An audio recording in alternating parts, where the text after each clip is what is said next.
Working hard in a gold mine is not easy, and when your neighbor ruins your hard work, it is impossible to control your anger. Something similar happened to Rick Ness. In this season of Gold Rush, when everyone is trying to make their fortune, whether it is Parker Schnabel, who has already become a star in the industry, or the king of gold Tony Beats, who is busy expanding his empire, Rick was determined to make a name for himself. After working under Parker for years, he set out to make his own way. But the journey was not so straightforward. The cold weather, icy winds, and the problems of heavy machinery are understandable, but this time the problem came due to human ingenuity. Imagine, someone steals your most important mining suction line, that too alone, from a neighboring site, and when it is returned, it is in such a bad condition that it makes your blood boil. This is what happened to Rick. Overnight, their machinery was tampered with, parts were broken, and work was bound to stop. Now, the question is, who did this, and why? Was it just personal animosity, or did someone try to send a clear message that, stay away from this area? Some believe that the theft is just an excuse. In reality, the thief has taken something else, which no one has any idea about. Rick now has two battles in front of him. One to get the gold, the other to solve this mystery. Gold Rush fans are saying that this time, the matter is not limited to just gold, but there is something here that will be suppressed before it comes on camera. And perhaps this is the reason why you have to watch this whole story. So if you do not want to miss the next big discovery and the real truth, then subscribe to the channel now. When fans hear the name Rick Ness, Gold Rush fans think of a hardworking, stubborn, and never-say-die guy. But his story wasn't that simple. Rick's mining journey began with Parker Schnabel. Parker was a rising star in gold mining at the time, and Rick joined his crew as a machine operator. Rick didn't have much mining experience at first, but he had one thing in common: a passion for learning and a habit of working hard. While working with Parker, he not only learned how to operate machines, but also understood every aspect of gold mining: how to plan, how to manage a team, and most importantly, how to stay calm under pressure and make the right decisions. After working with Parker for several years, Rick began to dream of starting his own mining operation. He knew it wouldn't be easy. In gold mining, money, machines, location, and weather all have to work together. Otherwise, the entire season could be wasted. But Rick has always been a risk-taker. He was determined to make a name for himself no matter what. When Rick left Parker's crew to start his own operation, people both praised and doubted his courage.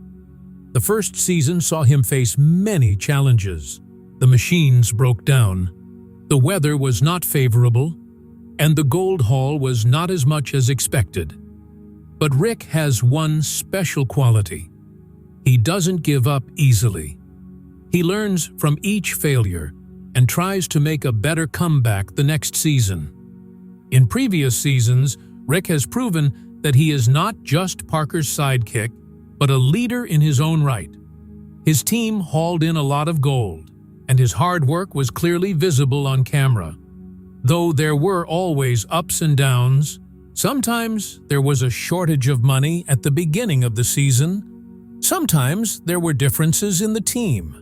But Rick handled the situation every time with his passion and smart decisions. This background story of Rick makes today's theft even bigger. Because for a person who has built his operation with so much hard work, someone spoiling his hard work is not just a loss. It is a personal injury. This is the reason why this time Rick's attitude is going to be even more strict. The setting of the current season of Gold Rush. This season of Gold Rush was high tension from the start, and the main reason for this is the location of Yukon and Alaska. Mining here means fighting a daily battle with nature. The cold is so intense that your breath freezes, and the icy winds can shut down the machines in the blink of an eye. The summer season is short, and every day is precious for mining gold.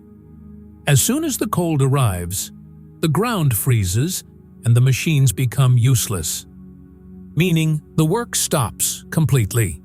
This is why each miner has only a few months in which they have to extract the year's gold haul. Gold prices are also fluctuating this season. When prices go up, the pressure on miners increases to extract as much gold as possible. But when prices fall, all the profits of the season are at risk. For Rick Ness, this pressure is double, as he is trying to build his operation completely, and every ounce of gold matters to him. Other big players are also in the fray this season.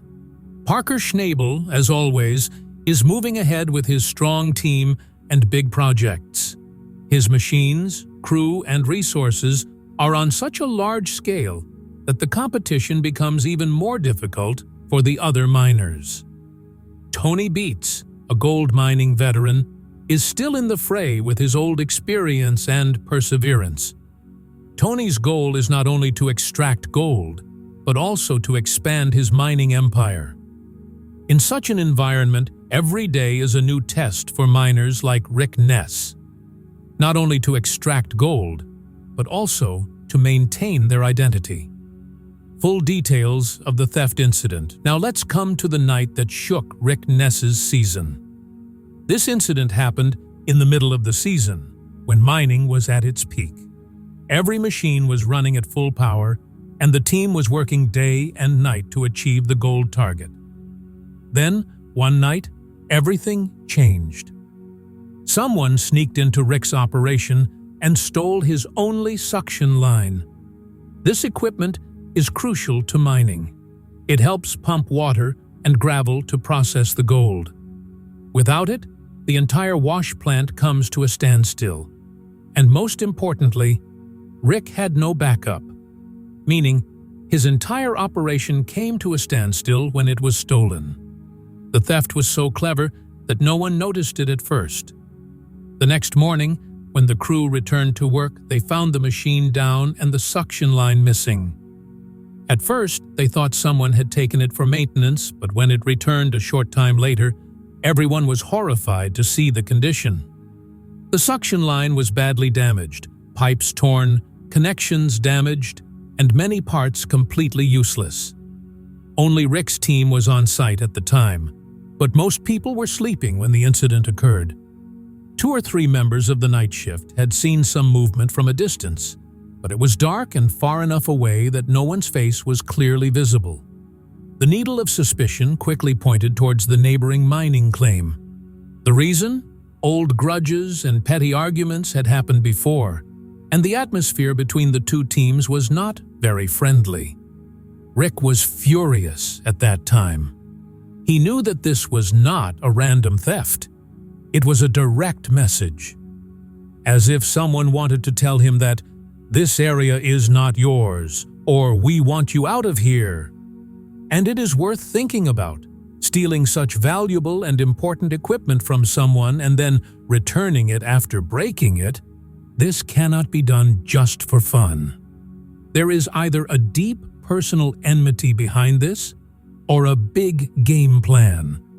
This incident not only stopped Rick's work, but also put his season's gold target at risk. In areas like Yukon and Alaska, where every day is precious, the loss of even one day costs millions. And here, the entire machine had stopped working, which was going to waste many days. Now, the biggest challenge for Rick and his team was how to recover from this loss and catch the thieves. The importance of equipment. Now, if you're even slightly familiar with the mining world, you know that the suction line is no ordinary pipe. It's the part of gold mining that is the heart of the entire process. It pumps heavy loads of water and gravel into the wash plant, where the real deal begins, separating the gold from the rest of the debris. Without a suction line, the machines are just gathering dust. This was the only suction line in Rick's operation, and it was the only thing keeping the entire wash plant running. It's not cheap. High-quality suction line can cost thousands of dollars, and if you're sourcing it in remote areas like the Yukon or Alaska, there's the cost of transportation and time. On top of that, it's also time-consuming to install, as it involves setting pressure, tightening connections, and fitting it to the machine. If this equipment breaks down or goes missing, mining comes to a screeching halt. And in a real-time season like Gold Rush, where every day means thousands of dollars worth of gold, even a single day's loss can be costly. In Rick Ness's case, the situation was even more critical. One was the peak of the season, and the other was his only suction line. If it went out, the entire operation would come to a halt. And this is not a wait-and-fix-it-later thing. This is a situation where time is money, and lost time means lost gold. Degree of loss. If it had been just a theft, the matter would have ended there. But the real shock came when the suction line was recovered, and in a condition that made Rick's blood boil. The pipe was torn in several places, the connections were badly damaged, and some parts were beyond repair. It seemed as if it had been deliberately targeted to make it completely useless. Now, the question arises, why was there a need for such sabotage? If someone just wanted to steal it, they could have taken it and sold it somewhere, or used it for their own work. But sending it back, that too damaged, seems to be a direct message. As if someone is trying to say, we can do it, and if it hits again, it will be even worse. When the broken suction line was brought to the site, the entire team was shocked and angry. Some people stood silently, as if they could not believe that someone could fall so low. The rest immediately started thinking about repairs, but soon realized that this was not an easy task. Getting the right parts for repairs in Yukon is a challenge in itself, and ordering new parts can take weeks. Rick did not have that much time. Rick himself was very angry after seeing this condition. For him, this was not just a breakdown of a machine, it was an attack on his hard work and dignity. He knew that such a loss in the middle of the season meant falling far short of the gold target. And if the target was missed, it would not only affect this year, but also the coming seasons, because the trust of investors and supporters would be shaken. The atmosphere within the team also changed after this incident. Earlier, where everyone was focusing on extracting gold, now everyone had only one question in their mind. Who did this? And was, along with work, the security of the site and monitoring of every move of the neighboring miners began. Rick also made it clear that this time he would not sit quiet. And whoever is behind this, he would bring him in front of the camera. Relationships with neighboring miners. Now, in the mining community, being a neighbor doesn't always guarantee friendship. The relationship between Rick Ness and his neighboring miners was similar. Neither entirely friendly nor entirely hostile, but with sparks every now and then. In the beginning, when Rick set up his operation, it was just a normal hello with the neighboring site. People on both sides were busy with their own work. But as the season progressed and the pressure for gold increased, small disputes began to surface. Sometimes it was arguments over water use, sometimes conflicts over border lines, sometimes fights over the path of trucks and machinery. In places like the Yukon and Alaska, where every inch of land can be worth millions, these conflicts are common. There were also some old stories that kept circulating among the team, like one time when Rick's team thought a neighbor had deliberately changed the water flow, causing their wash plant to shut down for a day. Although the matter was hushed up at the time, some team members still believe that this was no accident. Even more spicy things were circulating in the local gossip. People around said that the neighboring miners were jealous of Rick's success. Some claimed that there was always an air of unspoken competition between the two sites. Who would mine more gold? Who would have a bigger machine? And whose season would be seen more on TV? Trust becomes difficult in such an environment. Whom did the needle of suspicion point to? After the incident of theft and vandalism, the first question that arose within the team was, who did this? And almost everyone's first answer was, the neighbor. The reason was clear: old grudges, recent disputes, and the strange tension that always remained between the two sites. This was discussed openly in the team meetings. Some people said that this could be the work of a local thief who targets mining sites.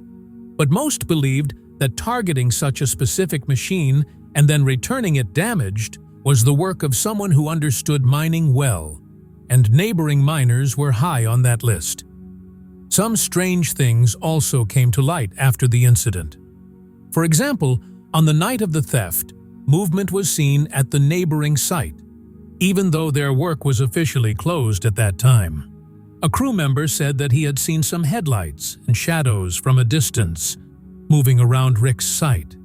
It was difficult to identify clearly due to the darkness and distance, but the timing and location strengthened the suspicion. Some suspicious movement was also captured on camera. The Gold Rush production crew, which was nearby, checked some footage and found that someone had spent a few minutes near Rick's wash plant in the middle of the night. The footage did not have a clear face or details, but the silhouette and style of clothing resembled a worker from the neighboring site. The neighbors' behavior was also strange the next day. Where they would usually greet each other early in the morning, that day they avoided eye contact. Some even avoided direct eye contact. And when Rick's team made light of the matter, the answers were evasive. All these reasons convinced the team that the neighboring site was behind this theft. Although concrete evidence was not yet available, in a cutthroat industry like gold mining, suspicions quickly turn into convictions. And for Rick, this was not just suspicion.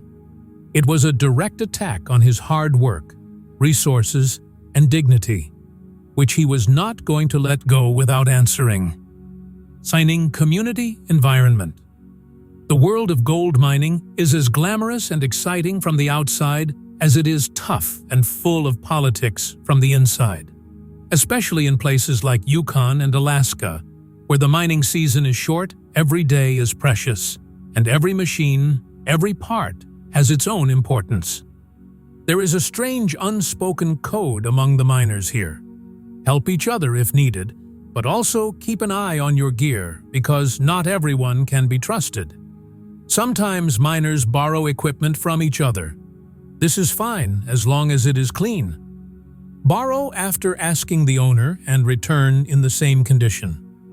But sometimes this borrowing turns into stealth theft, and when the owner finds out, things get heated. There have been many incidents in earlier seasons where one team used the equipment of another team, and then there were fights in front of the camera.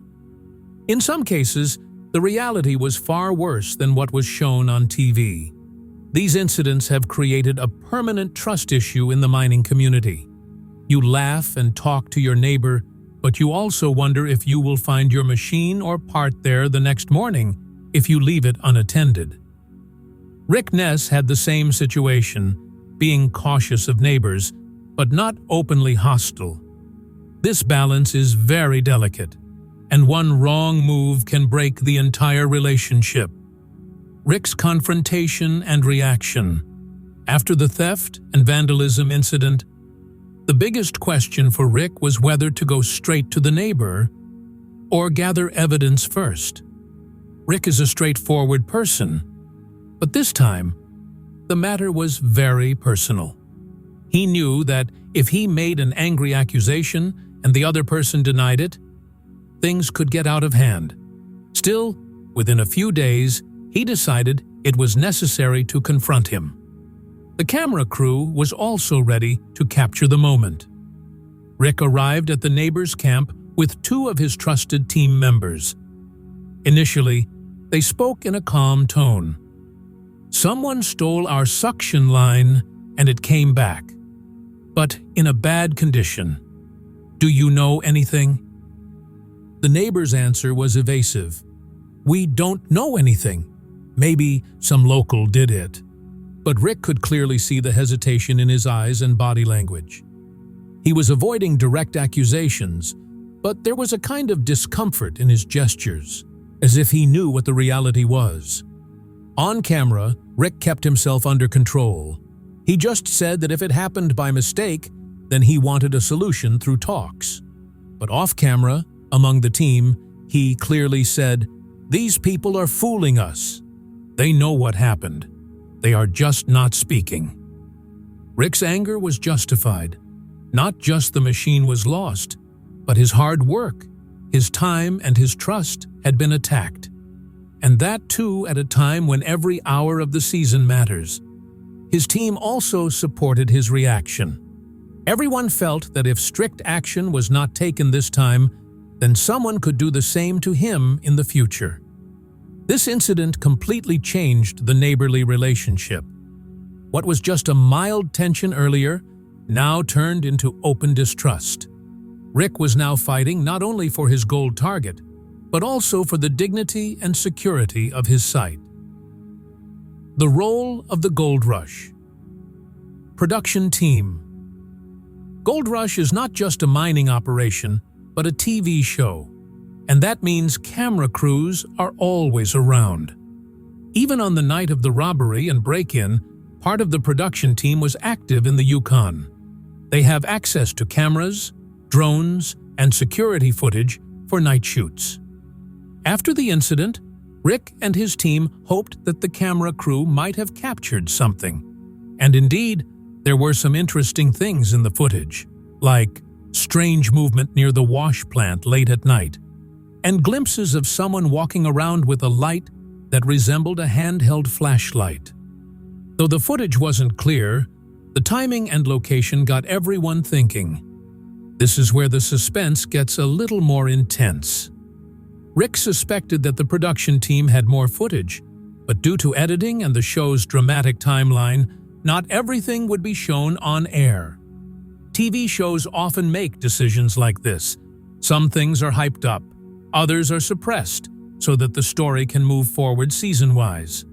According to some team members, what the production crew saw could possibly identify a face or clothes. But when Rick directly asked if they had more footage, he was told, "What we can show depends on the format of the show and legal permission." This answer seemed half true and half evasive. For the audience, there was only a little suspense and drama on TV. But in real life, Rick and his team felt that the real story was captured on camera. It was just not released. And if this is true, then the question arises, why? Was this a game of TRP of the show, or an attempt to suppress some big controversy? Discussion within the team. After this incident, the atmosphere in Rick's camp changed completely. Earlier, the discussions that used to happen only on gold targets and machine repair now started happening on security and suspicion. Team members were gathering in small groups and sharing their theories. Some people believed that this was not just a theft, but a clear message. Someone did this to show that they can weaken Rick's operation and to scare him. One crew member even said, "These people are testing us, want to see how we will react. If we keep quiet, they can cause even bigger damage next time." Other members said that perhaps this is a natural part of the gold mining business, where competition is so tough that people do not hesitate to use dirty tricks. But what was troubling everyone was that this incident happened only after old disputes with the neighboring site. And the timing was also strange. When Rick's season was at its best phase, Rick himself was clear about this thing from within. he should not take this incident lightly. He called a meeting with the team and said, "From now on, the strategy has to change. We will not only focus on the gold haul, but will also focus equally on the security of the site." He immediately took some new decisions, like keeping extra guards near the machines on night shifts, installing cameras all around the site, and keeping an eye on the movements of the neighbors. Also, he motivated the team to take this incident as a lesson, not a defeat. The team supported Rick's decision, but deep inside everyone knew that the real answer will be found only when it is known who did this. And this suspense makes this whole story even more intense, because till now it was not clear whether the real culprit will come on camera or will remain behind the scene. Theories and speculation. After the theft and vandalism, Rick Ness's team was constantly wondering who did this and why. No one had an answer, but there was no shortage of theories. The first and most straightforward theory was personal animosity. In the mining industry, it's easy to make enemies when you get in someone's way, especially when your success is a thorn in the side of others. Rick had previous conflicts with neighboring miners over water use, truck routes, and even gold claims. Several team members believed that this old tussle had now turned into open warfare. The second theory was a bit more subtle, a ploy to take over a site. Mining claims in the Yukon and Alaska are more valuable than gold. If a miner is unable to operate his site, he waits for another opportunity to take over. If Rick's operation comes to a halt during peak season, a neighbor or another claimant could try to claim it. So was this theft just the first step in a bigger move? The third theory added more mystery to the story, an attempt to hide a bigger secret. Some on the team suggested that perhaps the neighboring site had discovered something in their area that they wanted to hide, be it gold, an old mining structure, or something else that would change history. And Rick's site or machinery was interfering with their plans. In such a case, breaking Rick's machinery could be an easy way to slow him down. No one knew which of these theories was true, but one thing was clear. This wasn't just a theft. There was a game plan behind it, and Rick was now caught in the middle of that game. Economic impact. Now let's talk about the part that hurts mining operations the most: money. Repairing the suction line was no small expense. It would cost thousands of dollars to order a new line, and in a location like the Yukon, delivery times could be weeks. Repair was an option, but it was expensive and time-consuming. For Rick, this was not just an expense, but also a loss of time. In gold mining, every day meant a lot of work: how many hours the machine ran, how much gravel was processed, and how many ounces of gold were extracted. Every hour the machine stopped meant a loss of gold production. And no one could compensate for this loss, because as soon as the season ended, the snow freezes and mining stops. The effect of this on deadlines was clearly visible. Gold targets that seemed within reach earlier now moved further away.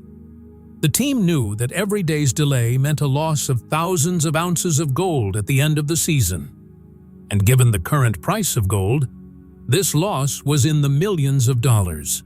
This economic pressure further increased the tension within the team. The focus that was previously solely on extracting gold was now split between repairs, security, and making up for lost time. Rick not only had to fix the machine, but also keep the team's morale high, because if morale dropped, it would be impossible to save the season. Rick also knew that the loss was bad news for investors and supporters. Mining is not just about fame and adventure, it's a business. And in business, numbers matter. If the target wasn't met, both funding and support for the next season could be at risk. So the impact of the theft and vandalism wasn't limited to just one machine, It was a direct blow to the entire operation, the team's psyche, and Rick Ness's gold rush career. And now Rick had only two choices: either finish the season with this loss or try to regain the target with double the hard work and smart strategy. Further investigation and plans. After the theft and vandalism, Rick Ness made it clear. He was not going to just sit and wait. First, he called an emergency meeting with the team to decide the next steps. Rick's next move was to keep the operation going while also getting to the culprit. He tightened security twice as much as before. Extra guards were posted at the site at night, cameras were installed near every machine and storage area, and motion sensor lights were installed all around. Now no one could enter the site without notice. Rick also planned to keep an eye on the neighboring sites. Instead of an open confrontation, he wanted to collect evidence so that if the matter reached the legal or official channels, he would have a solid basis. He also told the production team to keep any more footage safe, as it could be useful later on. The planning included having the rest of the team focus on other tasks while the machine was being repaired, such as cleaning the site, maintaining other parts of the wash plant, and clearing the gold processing backlog. Rick knew every minute was precious, and any carelessness at this point could spell the end of the season. Rick Ness's story doesn't end here. This episode of theft and vandalism is just the beginning. What happens next is the real drama. Who is the person who so cleverly targeted his machine? Is it a worker from a neighboring site? Or is there something deeper to the matter? An upcoming episode of Gold Rush may reveal the mystery. Maybe the cameras captured something that has been hidden so far. Or Rick himself will gather evidence and expose the culprit. One thing is for sure, this fight is no longer just for gold, but also for dignity and rights.